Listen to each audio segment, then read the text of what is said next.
जय गुरुजी संगत जी। संगत जी, मैं नीलिमा चंडीगढ़ से। मेरी गुरुजी जो कि महाशिव हैं, उनके साथ मेरी इस जन्म की जर्नी 2019 में शुरू होती है। उससे पहले मैं गुरुजी की शिव रूप की आराधना बचपन से करती आई हूँ। एंड 2007 में संगत जी मुझे मेडिटेशन साइट पर बहुत मेरा इंटरेस्ट पैदा हो गया। एंड इसके लिए मैंने मेडिटेशन सीखने के लिए अलग अलग फॉरम प्लेटफॉर्म ज्वाइन किए हुए थे। मैंने यहाँ मैं ये बताना चाहूँगी कि मैंने गुरुजी से मिलने से पहले, गुरुजी तो साक्षात महाशिव हैं, इस सृष्टि के मालिक हैं, उनसे मिलने से पहले मैंने लाइफ में अपने 2 बार गुरु चेंज किए। इसके लिए मुझे कोई गिल्ट नहीं है, क्योंकि शिव पुराण में कहते हैं कि जब परमात्मा खुद गुरु रूप धारण करके धरती पर आता है, तब आपको मोक्ष मिलता है। सो इस तरह मेरी जर्नी चल रही थी। 2013 में मेरी एल्डर सिस्टर फरीदाबाद में रहती है, वो गुरुजी से जुड़ गई। तो she tried her best to connect me with Guruji, बट आपको पता है कि मालिक से आप अपनी मर्जी से तो जुड़ नहीं सकते। ये महाराज का हम सबके लिए एक फिक्स टाइम है कि किसको किस टाइम गुरुजी ने अपने चरणों से जोड़ना है। सो 2019 में मैं अपनी सिस्टर के पास जाती हूँ। एंड मेरी सिस्टर मुझे फिर बड़े मंदिर चलने के लिए कहती हैं। तो संगत जी, मैं अपनी सिस्टर के साथ बड़े मंदिर गई।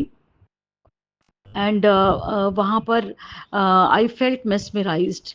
मुझे लगा कि इस धरती पर जैसे कोई स्वर्ग जैसी जगह है ये।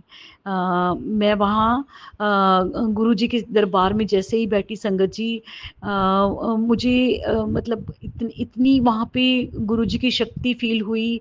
I started crying. मैं वहाँ बैठकर रोती रही। एंड मुझे लग रहा था कि गुरुजी, मुझे आपने इतनी इतनी देर से मेरा हाथ क्यों पकड़ा, कि मैं इतने साल मैंने ऐसे अपने व्यर्थ गवा दिए अपने अहंकार की वजह से। संगत जी, जब हम मेडिटेशन करते हैं तो कहीं ना कहीं हमारे में स्पिरिचुअल ईगो आ जाती है। शायद मुझ में वो आ गई थी, और इसीलिए गुरुजी मुझे अपने से नहीं जोड़ रहे थे। लेकिन जैसे ही मैं वहाँ बड़े मंदिर में बैठती हूँ गुरुजी के चरणों में, मेरा सारा अहंकार मेरे आंसू के साथ बह जाता है। और मैंने वहाँ बैठकर मेडिटेशन करनी शुरू की, तो गुरुजी ने मुझे टेलीपैथी से बताया कि तुम मेरी देती हो ये शक्तियाँ मेरे पे ही बरता रही हैं।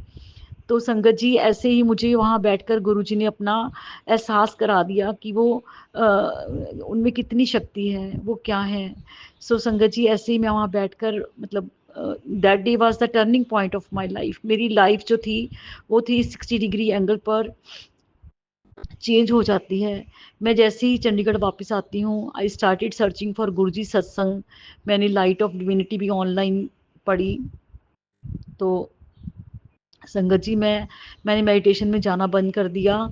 एंड जहाँ भी मुझे कोई सत्संग का बुलावा आता था, तो मैं ऐसे भागती थी जैसे कोई रूह को अंदर से खींचता है। तो जब हम सत्संग में जाते हैं तो शायद हमारे शरीर नहीं जाते, हमारी रूहें जाती हैं जो मालिक के सामने बैठती हैं। और संगत जी, गुरु जी क्या है, गुरु जी प्योर कॉन्शियसनेस हैं। मैं वहाँ बैठकर बस एक ही कहती थी कि गुरुजी मुझे प्योर बना दो, मुझे क्योंकि गुरुजी जितना हम प्योर होते जाते हैं, महाराज उतना ही हमें अपने से जोड़ते हैं। सो मेरी एक ही अरदास होती है अभी भी, आज भी जब मैं गुरुजी के सत्संग में जाती हूँ, तो बस मैं गुरुजी से कुछ नहीं मांगती। ये चीज़ तो गुरुजी ने पहले दिन ही समझा दी थी कि यहाँ आके कुछ मांगना नहीं है। और महाराज से हम सिर्फ मालिक की भक्ति मांगे। और मैं हमेशा आज भी गुरुजी की संगत में जाके यही मांगती हूँ कि गुरुजी, आप बख्शनहार हो, मेरे किए हुए पापों को बख्श दो।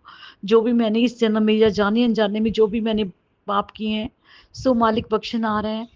तो गुरुजी ने ऐसे अपने से इतना अच्छी तरह से गुरुजी ने अपना कनेक्शन बना दिया, क्योंकि गुरुजी से डायरेक्ट कनेक्शन बनाना बहुत ज़रूरी है।